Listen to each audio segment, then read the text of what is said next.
नमस्कार। आज हमारे पास एक बहुत ही दिलचस्प दस्तावेज है मौर्य वंश और चाणक्य पर। हाँ, ये हमें सीधे भारत के पहले संगठित साम्राज्य के केंद्र में ले जाता है। बिल्कुल। सोचिए, वो समय भारत छोटे छोटे राज्यों में बटा हुआ था जिन्हें हम महाजनपद कहते हैं। जी, और उधर सिकंदर की आहट भी थी सीमाओं पर। और ठीक तभी इतिहास ने एक करवट ली, एक गुरु और शिष्य की कहानी। बिल्कुल, 4वीं शताब्दी ईसा पूर्व की बात है ये। मगध, अवंती, तक्षशिला, कई बड़े राज्य थे, पर कोई एक केंद्रीय शक्ति नहीं थी। नहीं, और मगध पर नंद वंश का शासन था, जो कई जगह अत्याचारी बताया गया है। हाँ, सुना है। तो इसी उथल-पुथल के बीच तक्षशिला के आचार्य चाणक्य या कौटिल्य कह लीजिए, हाँ, कौटिल्य, और उनके शिष्य चंद्रगुप्त मौर्य, इन दोनों ने मिलकर न सिर्फ नंद वंश को हटाया, बल्कि एक बहुत बड़े साम्राज्य की नींव रखी जिसने पूरा इतिहास ही बदल दिया। सही कहा। ये जो गुरु शिष्य की जोड़ी है, चाणक्य और चंद्रगुप्त की, कहानी यहीं से तो शुरू होती है ना? तक्षशिला के विद्वान चाणक्य, हाँ, जिन्हें कहते हैं कि नंद राजा ने अपमानित किया था और उन्होंने प्रतिज्ञा ली थी कि नंद वंश का नाश करेंगे। जी, और फिर उन्हें मिले चंद्रगुप्त, एक योग्य तेजस्वी युवक। तो क्या ये बस एक इत्तेफाक था? इत्तेफाक से ज्यादा मुझे लगता है ये चाणक्य की पारखी नजर थी, उनका संकल्प था। अच्छा। उन्होंने चंद्रगुप्त में वो काबिलियत देखी, असाधारण क्षमता, नेतृत्व की। तो ये सिर्फ एक मुलाकात नहीं थी, ये एक योजना की शुरुआत थी। हाँ, एक सोची समझी रणनीति।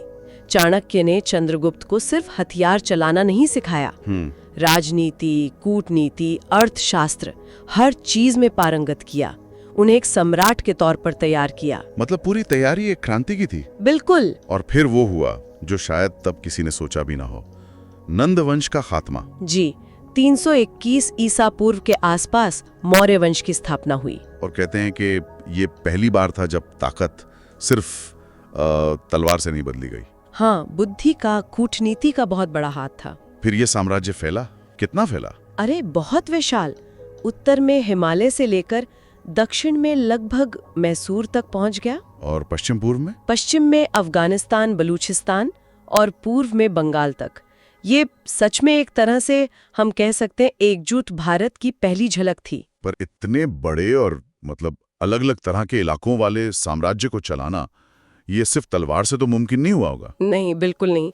यहीं पर चाणक्य की भूमिका और ज्यादा महत्वपूर्ण हो जाती है, और उनके ग्रंथ अर्थशास्त्र की। हाँ, अर्थशास्त्र, ये तो बहुत मशहूर है। जी, चाणक्य सिर्फ एक रणनीतिकार नहीं थे, वो एक बेहतरीन राजनीतिज्ञ और अर्थशास्त्री थे। और अर्थशास्त्र में क्या था? राजा के लिए निर्देश? वो तो थे ही, राजा के कर्तव्य, शासन कैसे चलाना है, लेकिन उसके अलावा कृषि, व्यापार, टैक्स कैसे लेना है। टैक्स? कितना टैक्स? जैसे उपज का छठा हिस्सा, न्याय व्यवस्था कैसी हो, विदेश नीति, और एक चीज जो बहुत खास थी, उनकी गुप्तचर व्यवस्था। अच्छा, जासूसी नेटवर्क। हाँ, और वो बहुत ही विस्तृत और कुशल था। उसमें क्या खास बात थी? खास ये था कि ये जासूस सिर्फ बाहरी दुश्मनों पर नजर नहीं रखते थे, तो राज्य के अंदर भी अधिकारी, मंत्री, यहाँ तक के राजकुमारों पर भी नजर रखी जाती थी। अरे, एक तरह का इंटरनल विजिलेंस सिस्टम। हाँ, कह सकते हैं, ताकि भ्रष्टाचार ना हो, कोई विद्रोह का साजिश ना करे, राज्य के हर कोने की खबर सीधे राजा तक पहुंचे। कमाल है। अर्थशास्त्र में समाहर्ता जैसे अधिकारियों का जिक्र है जो राजस्व देखते थे। तो ये सिर्फ नियमों की किताब नहीं थी, ये प्रैक्टिकल गवर्नेंस का ब्लूप्रिंट था। ये तो हुई अंदर की बात, लेकिन बाहर से भी तो चुनौतियां होंगी सिकंदर के जाने के बाद। बिल्कुल। सिकंदर का एक सेनापति था, सेल्यूकस निकेटर। हाँ, सुना है नाम। उसने उत्तर पश्चिम सीमा पर कब्जा जमा रखा था।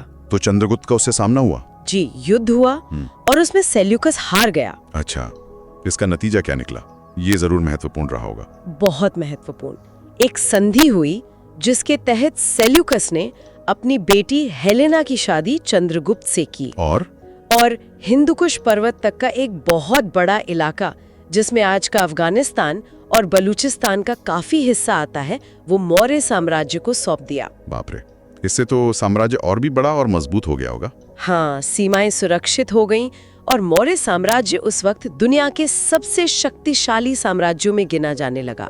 एशिया का तो सबसे बड़ा था ही। तो चंद्रगुप्त ने इतना बड़ा, इतना मजबूत साम्राज्य खड़ा किया, उनके जीवन का अंत कैसे हुआ? कहते हैं कि अपने शासन के आखिरी सालों में चंद्रगुप्त मौर्य ने जैन धर्म अपना लिया था। और वो जैन मुनि भद्रबाहु के साथ दक्षिण भारत चले गए थे, कर्नाटक में श्रवणबेलगोला। अच्छा, श्रवणबेलगोला। हाँ, और वहीं उन्होंने सन्यास की अवस्था में देह त्याग दिया। और चाणक्य, वो उनके साथ थे? चाणक्य उनके बाद भी कुछ समय तक रहे, साम्राज्य का मार्गदर्शन करते रहे। लेकिन जो नींव उन्होंने डाली, हाँ, वो तो बहुत मजबूत निकली। निश्चित रूप से।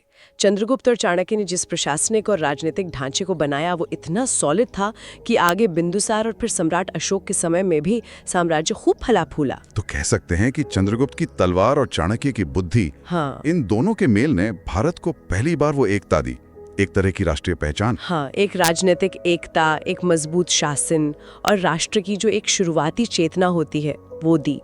ये अभूतपूर्व था उस समय के लिए।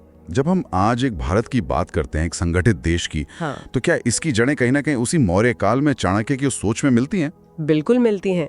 ये कहानी हमें यही दिखाती है कि कैसे एक स्पष्ट विजन, सही ज्ञान और हिम्मत वाला नेतृत्व बिखरी हुई ताकतों को भी एक मजबूत राष्ट्र में बदल सकता है।